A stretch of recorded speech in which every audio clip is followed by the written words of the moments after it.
E aí, pessoal, estamos aqui com o psicólogo especialista em esportes, Felipe Suguário. Tudo bem, Felipe? Opa, tudo bem, pessoal? Um breve resumo, a gente vai fazer uma entrevista que é bem diferente do que a gente fez até agora, mas o meu xará, o Felipe, ele é psicólogo e ele trabalha com esportes desde 2017. Atualmente ele está a equipe é FaZe, né? E no jogo de Rainbow Six, e faz outros trabalhos também, mas especialmente nisso. Se especializou, mas vamos tentar entender como que conseguiu juntar duas coisas. Porque eu lembro que há 15 anos atrás, ou 20 anos atrás, sei lá, o pessoal estava começando a falar de psicologia nos esportes, alguns times grandes contratando, de futebol, contratando psicólogo, era novidade, né? E agora a gente já estamos nessa fase de juntar o esportes com a psicologia, né? Mas por que para você teve esse interesse dessa junção, desses dois fatores? Bom, tudo começou basicamente na infância. Eu sou irmão mais novo de um jogador renomado de esporte eletrônico, de CS, né, o Fallen, e eu tive esse contato muito próximo com ele. Na época demorou para eu ter computador, então eu ficava só assistindo ele jogar, e eu acabei aprendendo, né, vivenciando coisas ali do desenvolvimento de um grande atleta, né? Apesar de ser um esporte eletrônico e ter uma preparação um pouco mais específica, eu tive essa vivência e eu deixei isso de lado por um tempo para estudar, me interessei pela psicologia e no final da faculdade eu percebi, bem no final da faculdade, ele começou a ganhar uns campeonatos grandes, foi, né, mudou muito, assim, teve muito sucesso. E aí eu percebi que ele não tinha psicólogo na equipe dele. E como eu estava justamente acabando minha faculdade de psicologia, eu pensei, nossa, mas imagina então se ele está tão bem assim. Imagina como seria se tivesse um psicólogo ajudando. Então, foi basicamente assim que começou tudo. Ah, legal. Teve o fator familiar com os esportes e a profissão, né? Agora, Isso. ok, você parou para pensar e falou, pô, isso, eu acho que essa combinação pode ser interessante para mim. E aí, mas conta um pouco da sua experiência com o início dos esportes, né? Até como é que tá hoje. Sim. Bom, aí quando eu me formei, eu comecei a trabalhar com um time de Dota, né, que era o jogo que eu jogava antes de entrar na faculdade, e que eu tinha uma familiaridade maior. E ali foi quando eu comecei a ver que eu podia ter um impacto importante no time, né, principalmente nessa questão é, que os times normalmente são 5 contra 5, então moram 5 pessoas, às vezes até mais um técnico juntos na mesma casa, né, então eles trabalham e moram dormem no mesmo lugar. Então, podem acontecer alguns conflitos ali, onde isso é a chave. Foi onde eu me introduzi em primeiro lugar, foi resolver e ajudar nesses conflitos, nessas relações. E, aos poucos, eu fui fazendo esse trabalho de fazer reuniões com o time para resolver, né, o que estava acontecendo ali, para conversar sobre isso. Porque dificilmente, né, no esporte eletrônico, existe um espaço especial para isso, né, de resolver esses problemas que estão acontecendo. Então, esse foi o meu grande diferencial, de começar a criar esse espaço e fazer esse link da psicologia nesse contexto de competitivo de esporte eletrônico. Ah, legal. E hoje você trabalha, contar um pouquinho como é que é hoje o seu. Ainda assim, é um trabalho por equipe ou individualizado, ou é os dois juntos, na verdade, né? Aham, sim. Bom, nessas equipes, até hoje, pelo menos, assim, o que tem funcionado e a minha forma de trabalhar é um, é um trabalho em conjunto, então eu fico vendo eles treinando, né, pelo menos um dia por semana, acompanho os treinos e tenho a minha própria visão do que está acontecendo ali. E eu converso uma vez por semana, mais ou menos, dependendo do time, com cada um, para ter visão individual deles, né, a visão de cada um do que está acontecendo.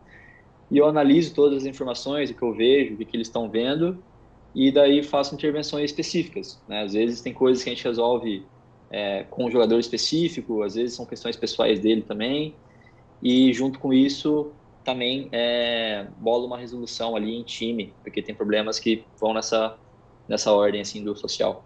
Ah, tá. Bom, agora vamos tentar. Não sei se a palavra extrair é um pouco uma palavra bacana de se usar, mas tirar o máximo do que você pode passar pra gente. Tendo esse um canal de xadrez, seria legal tentar trabalhar assuntos que a gente pode pensar num paralelo, né? Querendo ou não, o xadrez talvez seja um esporte um pouco mais individualista do que a maioria desses esportes, né? Então, para começar, por exemplo, como é que você acha que um jogador tem para lidar com a pressão dos torneios, né? Isso, jogadores às vezes que são muito ansiosos, jogadores talvez que sejam perfeccionistas, talvez para uma partida importante. O que eles... eu já vi gente que é excepcional, que meio que nunca não chegou onde poderia chegar, nem perto, simplesmente por causa dos nervos dessas situações. Sim. Bom, eu também sou muito fã de xadrez. É uma honra para mim poder estar aqui falando sobre isso. E isso me lembrou até uma frase do Freud, que ele fala que o xadrez tem uma similaridade com a psicanálise, no sentido de que no xadrez é muito mais fácil você estudar as aberturas e os finais de jogo, né? O meio do jogo é mais escuro, digamos assim. E mesma coisa com a psicologia, né? Pode ver que não tem muita gente falando sobre isso na internet, é difícil de achar, principalmente em relação ao esporte. Porque também tem essa coisa de ser difícil de falar e ser mais uma experiência. Mas eu fiquei animado em falar sobre isso aqui para as pessoas que jogam xadrez, porque praticamente é a mesma coisa que aconteceu com o esporte eletrônico. Eu vi que não tinha psicologia, né? Era um campo que a psicologia não estava em contato. E eu acredito que no xadrez também não exista, né? Principalmente aqui no Brasil, esse contato com a psicologia. E minha ideia aqui é passar uma fagulha, assim, de alguma forma fomentar uma curiosidade, onde também vou passar outros canais depois. Também tem uma entrevista que eu dei com meu irmão que fala um pouco mais sobre isso, mas respondendo essa questão que você perguntou, que eu acho que é muito importante, né, da questão da pressão dos torneios, basicamente, olhando de forma fria e grossa para um torneio, né, de qualquer esporte, um torneio de xadrez, basicamente resolver problemas, né? Existe uma série de problemas, desde a hora que você vai fazer a sua mala para viajar, até o nervoso que você passa antes do jogo, a dificuldade específica ali contra cada jogador, o intervalo entre um jogo e outro, a questão de como é que você vai dormir. Então, são uma série de problemas. E como que um psicólogo ajuda? Basicamente, é ajudando esse jogador a ter uma maior consciência sobre como ele se relaciona com esses pequenos problemas. Então, esse é um trabalho que costuma funcionar mais a longo prazo, né? A primeira coisa, ajudar esse jogador a criar essa consciência. Então, nossa, ó, tá vendo como, de alguma forma, como que eu lido com essa questão de jogar com pouco tempo, né, no tabuleiro? Como que eu lido jogando contra um jogador que eu já perdi muitas vezes? Como que eu lido com um cara que eu não acho que é tão bom? Então, é meio que categorizando e criando pacotes de... Existem esses contextos, onde nesse contexto eu me comporto de determinada forma, e quando eu me comporto assim, tem essas consequências. Então, mais ou menos nesse modelo, vai criando, ajudando o jogador a criar essa consciência desse.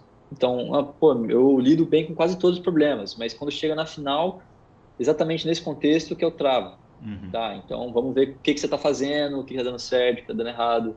Então, aos poucos, a ideia é identificando esses centros, né, de ação, onde que é o melhor lugar para pensar sobre, para agir, e criar, porque é muito difícil você, no torneio, né, fazer uma mágica ali. A ideia é que você tenha consciência, então, de qual que é a dificuldade e o recurso de cada jogador, e consiga, antes do torneio, né, no treino dele, conseguir em doses homeopáticas aos poucos e treinando isso, para quando chegar lá não ser uma grande novidade, né? De, nossa, tem essa dificuldade, tive no meu último torneio e vou ter de novo. Só que eu não fiz nada de diferente para mudar alguma coisa nisso.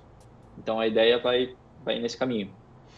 Ninguém reinventa a roda na hora, né? Tem que de alguma maneira Uhum. ter preparado. E tem alguma coisa específicas para...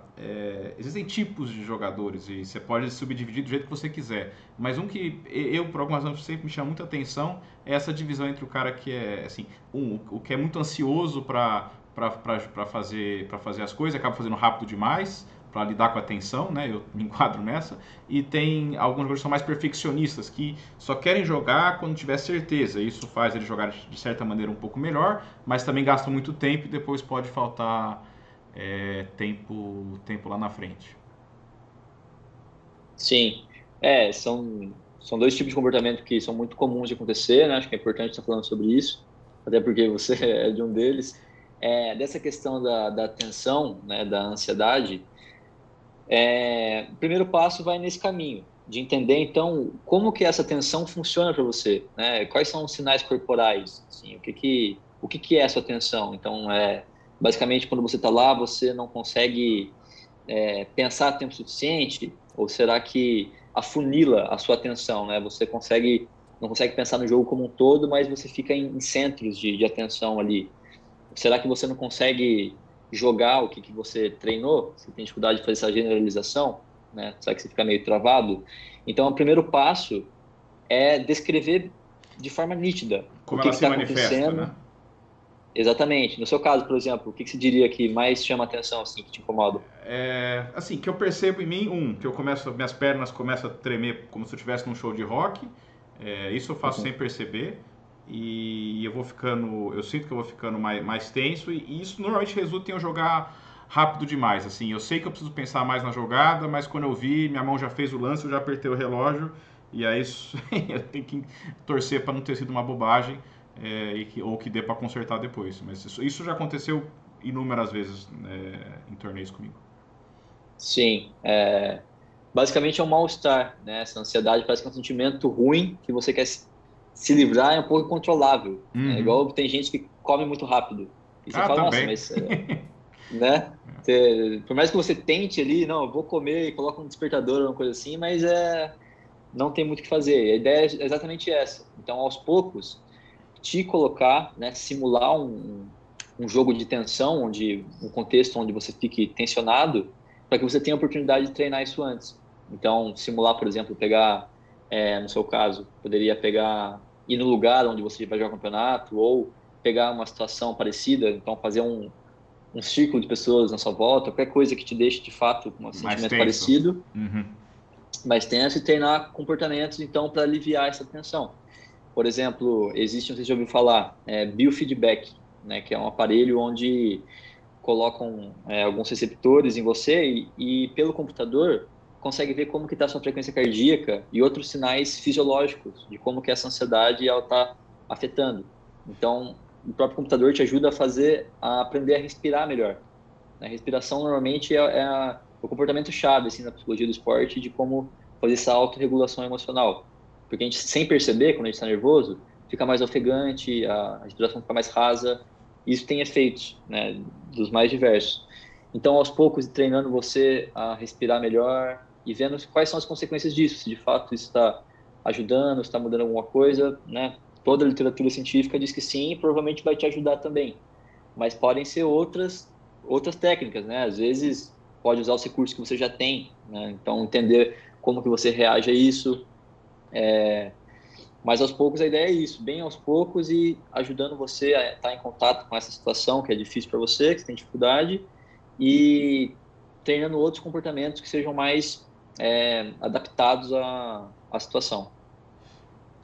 Eu me veio na memória, 2004, eu acho, teve acho que era um professor, jogador forte de xadrez de Goiânia, chama Elder Gaioso, ele colocou em mim algo para medir meus batimentos cardíacos, só que era durante um ping, né, assim, uma partida rápida que meio que de brincadeira, e que não valia absolutamente nada, jogado, sei lá, do lado da cozinha de onde eu estava hospedado, e ainda assim você já percebeu que já deu um salto, né, então era de se imaginar que se fosse num torneio estaria num valor bem alto. Achei super legal a experiência, nunca repeti, mas acho que tem a ver com isso, né? Só que deve medir com mais precisão e direto no computador, né? Fica salvo. Mas isso é bem interessante. Sim. Agora, especificamente, são treinos para. O que você comentou é para você treinar para chegar na hora um pouco mais bem preparado para lidar com algumas situações tensas, né? Mas e como faz para lidar com o treino em si? Porque tem muita gente que quer a glória, quer chegar lá, ganhar e acabou. Mas a capacidade de trabalho pesado ou de lidar com as frustrações no treino, eu acho que é quase tão importante como o próprio torneio, né? Então, o que você poderia falar a respeito disso? Sim, a base do torneio com certeza são os treinos e a tolerância à frustração é a base, né, de qualquer esporte, porque qualquer esporte você vai perder muito. Vai ter que perder, provavelmente mais perder do que ganhar, né, Uhum. para você treinar as coisas que você precisa. Então, como você falou, essa parte da tolerância é fundamental e também essa é uma outra parte, assim, o que a gente está falando basicamente é como lidar com essas emoções. Existe a primeira parte, que é que eu te falei, de você aprender técnicas de autorregulação, que vão nessa parte de respirar, de mudar a sua fala interna, de focar nas coisas certas. Mas existe uma segunda parte, que é você aprender a jogar no desconforto, né? Essa que é a questão. A gente tem essa tendência natural de tentar fugir do desconforto. Uhum. E esse que é o problema. Mas aos poucos, né? Que daí envolve, por exemplo, uma técnica de mindfulness, basicamente, onde é você criar consciência do que está acontecendo e você conseguir mesmo assim fazer o que você tem que fazer. E isso é uma questão de treino, né? De aos poucos sair um pouco, digamos assim, né? Dessa estrutura de pensar as coisas querendo sempre ganhar. Mas se você treinar essa parte específica de, nossa, eu sei que eu não consigo lidar com o desconforto nos treinos. Então, adequar o nível do desconforto. Tem que ser um desconforto que você consiga aguentar e se manter. E é como se fosse um exercício, como se fosse uma musculação. Quanto mais Uhum. você vai conseguindo se manter no desconforto e fazer o que você tem que fazer, né, num nível seu, né, mais você vai conseguindo fazer isso e a ideia é que, né, mas esse que é o ponto, para começar a fazer isso, tem que ser uma coisa específica, porque normalmente quando você está jogando, principalmente quem está num nível muito alto já, não quer saber eu não estou preocupado em ganhar ou perder aqui, eu quero treinar. Então, tem que ter essa mudança, assim, de raciocínio para treinar bem essa coisa específica, assim, que tem a ver em se desapegar um pouco da vitória e treinar exatamente isso. Ah, isso é bem interessante, porque é sempre uma.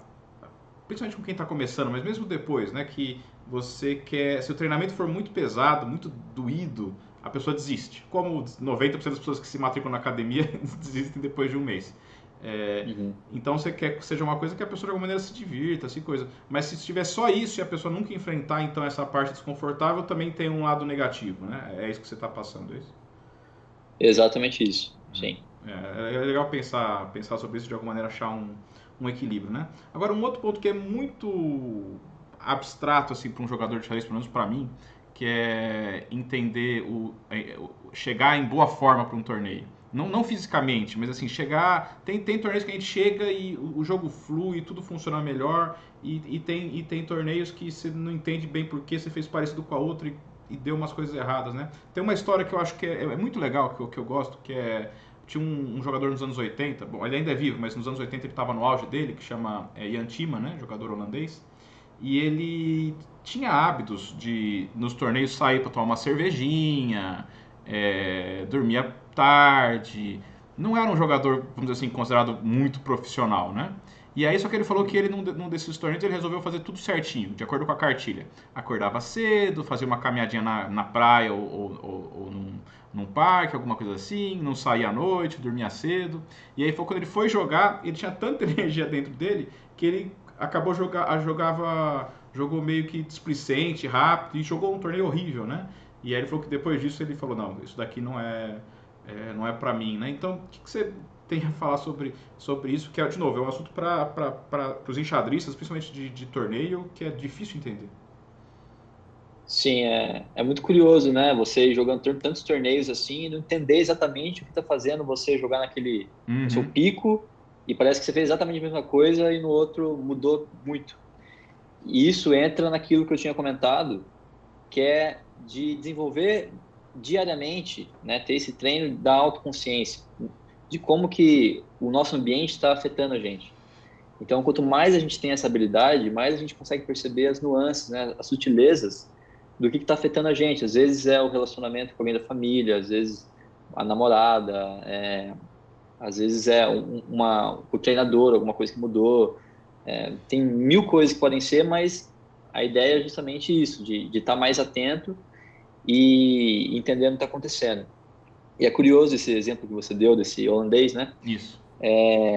Porque me lembrou até aquela imagem, não sei se você lembra que às vezes as pessoas pegam o pano da mesa e elas tiram o pano sem derrubar nada, sem mexer o que Uhum. está em cima, copo. Então isso é uma coisa praticamente impossível de fazer. Assim, porque se você faz o que você faz no treino, você tem que fazer no campeonato, né? Apesar independente de ser o que teoricamente é adequado ou não, isso não importa, né? A gente se estrutura de determinada forma. Então, a gente tem que respeitar essa nossa estrutura. Então, é muito importante, esse é um dos princípios da psicologia do esporte, que é que você mantenha o máximo possível de condições do treino no campeonato, né? Então, se você come a feijoada antes do jogo, se você toma aquela cervejinha um dia antes para dar uma relaxada, é importante que faça no campeonato também. Então, acho que vai nesse caminho, assim, acho que talvez seja uma das diferenças, por sinal, de um psicólogo e de um coach, né? O coach, ele vai, pelo que eu entendo, não que eu tenha muito conhecimento sobre isso, mas ele vai mais falar o que você tem que fazer e já tem, né, uma cartilha dos comportamentos adequados, o que é o certo e o que é o errado, independente de qualquer coisa.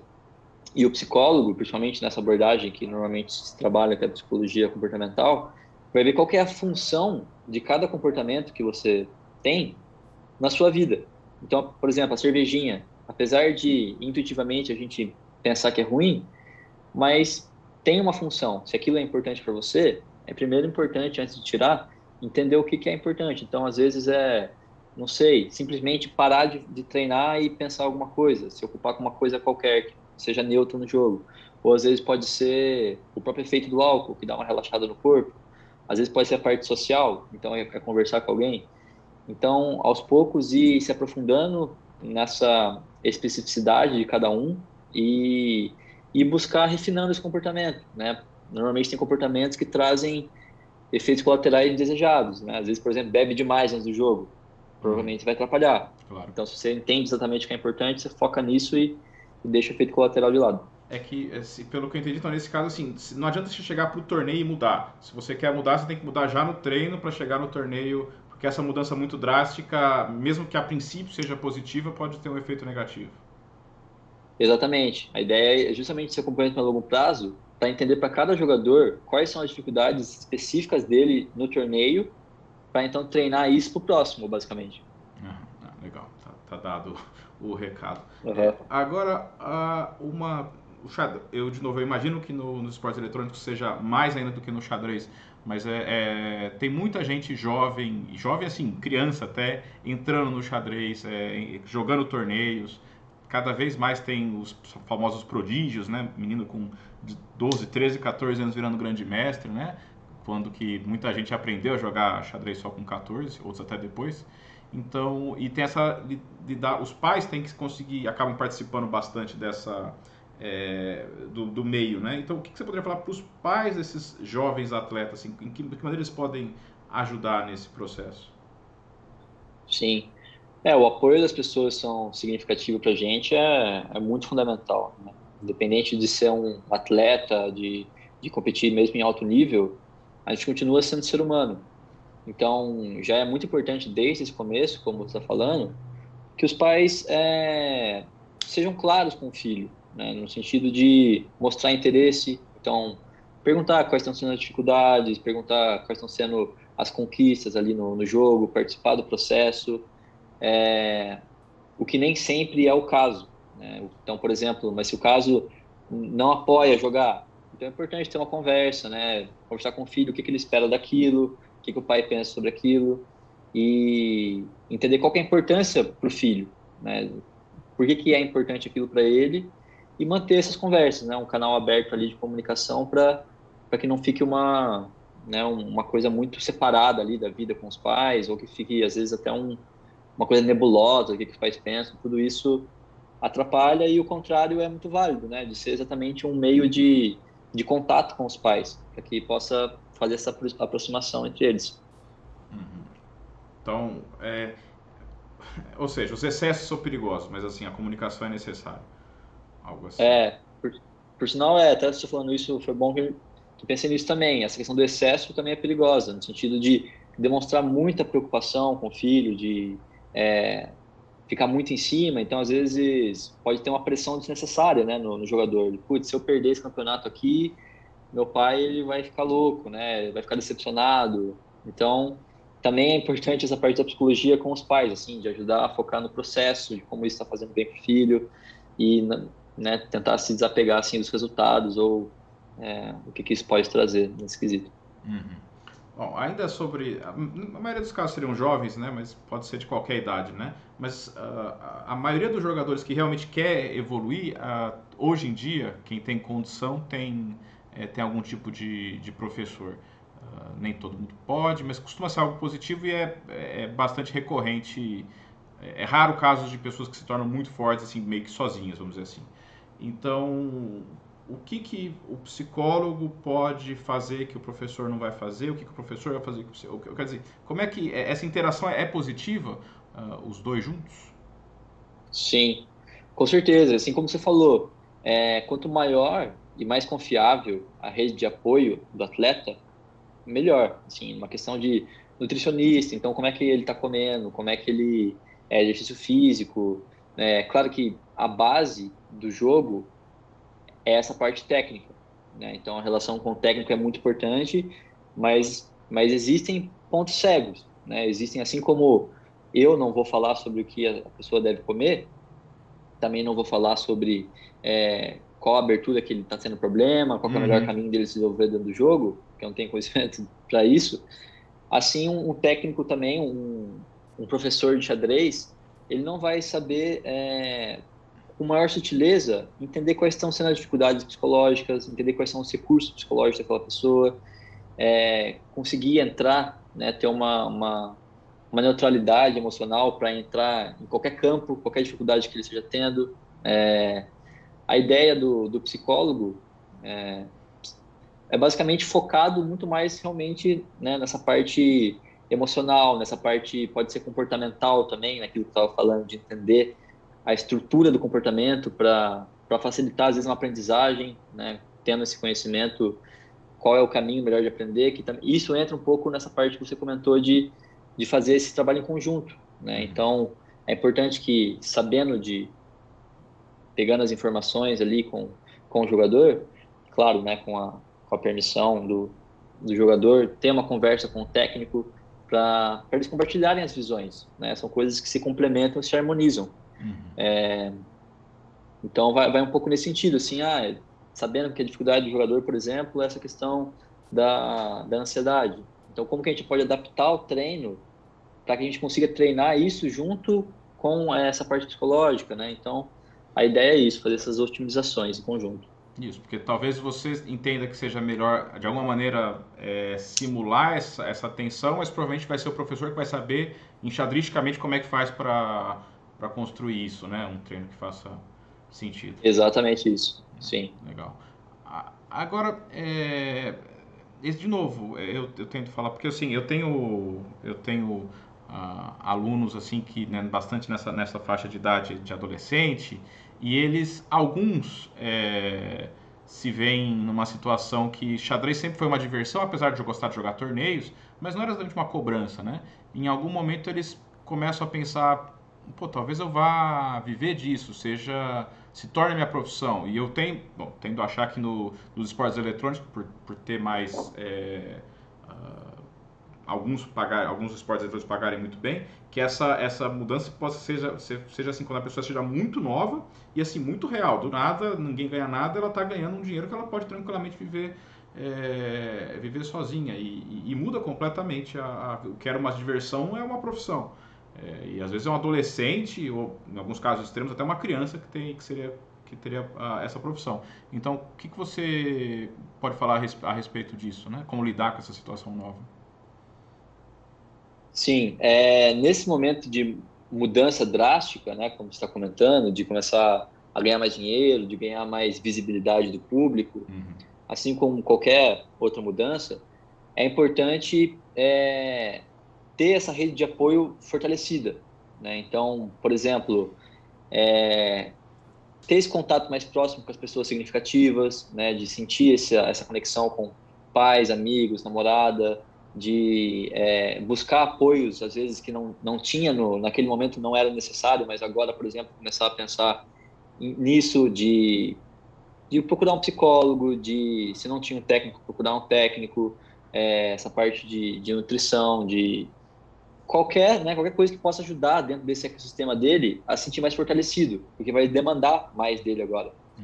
E nessa parte do dinheiro é mais complicado, né? Existem esses dois cenários. vejo o cenário daquela pessoa que depende daquele dinheiro, então às vezes teve que largar, por exemplo, um emprego para começar a jogar. Uhum. Não tem dinheiro, depende daquilo.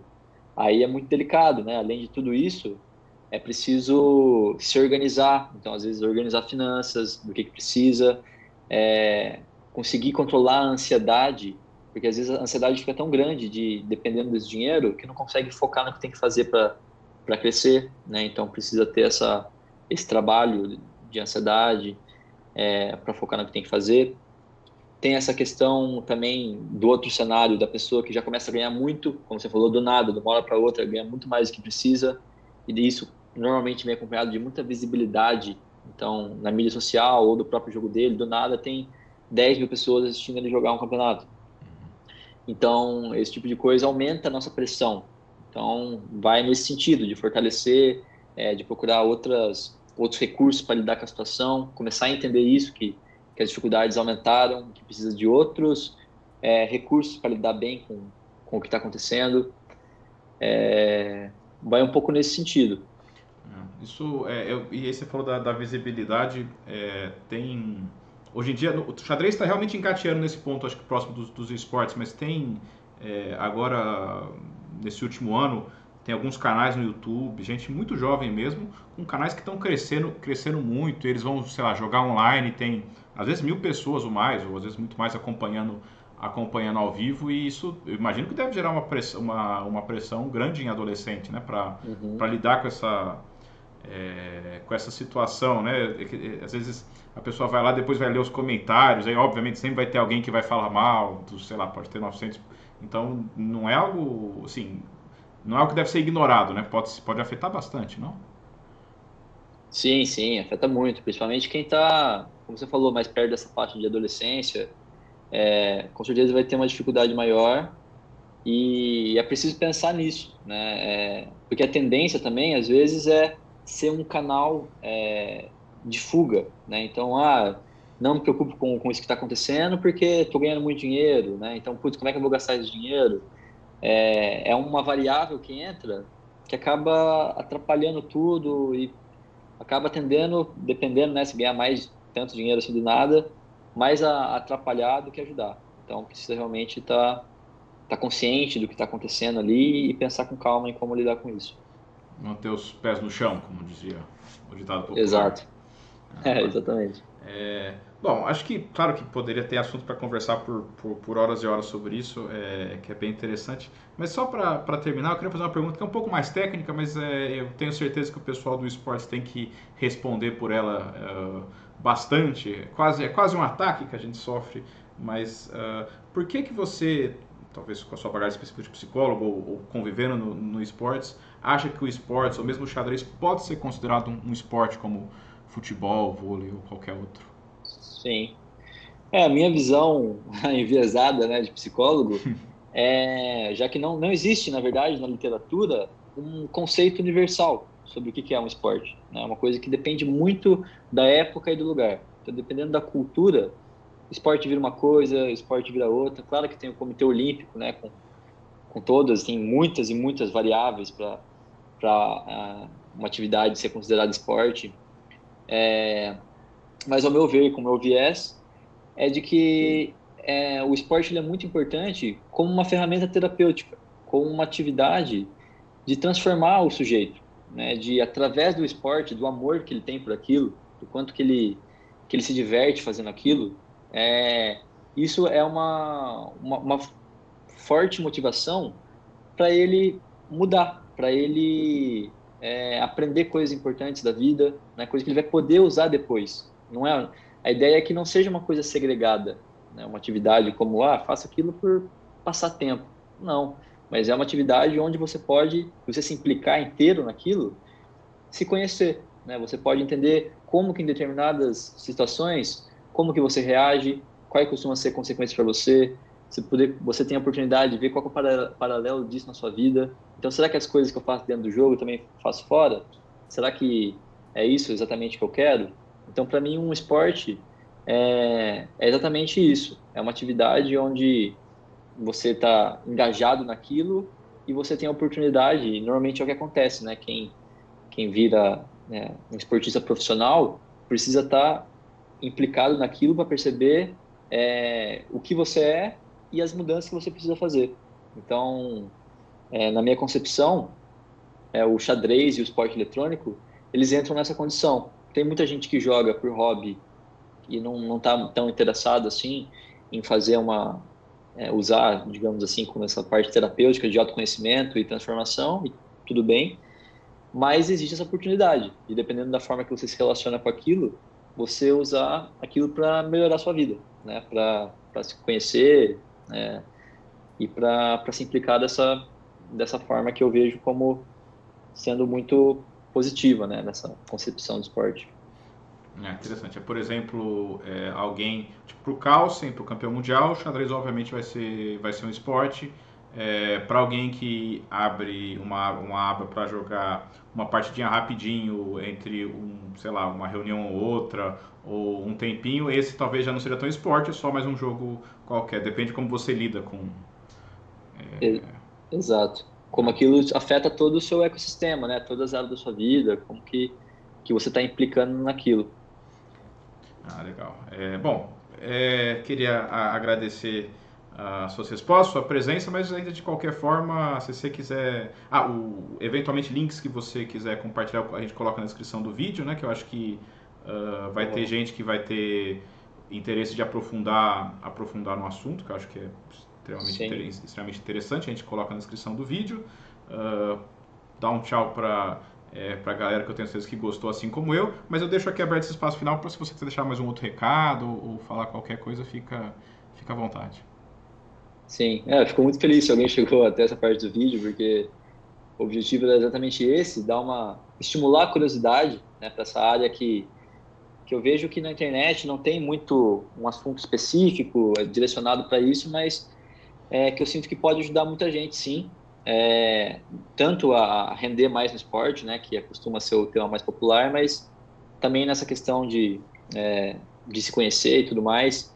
Vou deixar então, vou passar para você depois, Felipe, uns links que eu acho que é legal o pessoal ver, para dar continuidade, como uma entrevista que eu fiz com meu irmão, acho que pode ser legal. Também tem 2 canais de YouTube aqui que falam sobre psicologia, que são temas variados, mas que dentro com certeza vai ter assuntos que quem está vendo o vídeo até agora se interessa. E talvez pense em mais alguma coisa que possa ajudar, mas eu também faço disponível. Se alguém quiser, se tiver alguma dúvida específica, faço disponível para ajudar, para esclarecer no que eu puder. Legal. Bom, a gente vai deixar o e-mail e o contato também na descrição. Então é isso, muito obrigado, Xará, e espero que quem assistiu gostou que nem eu, e até a próxima. Tchau, tchau. Eu que agradeço. Tchau, tchau.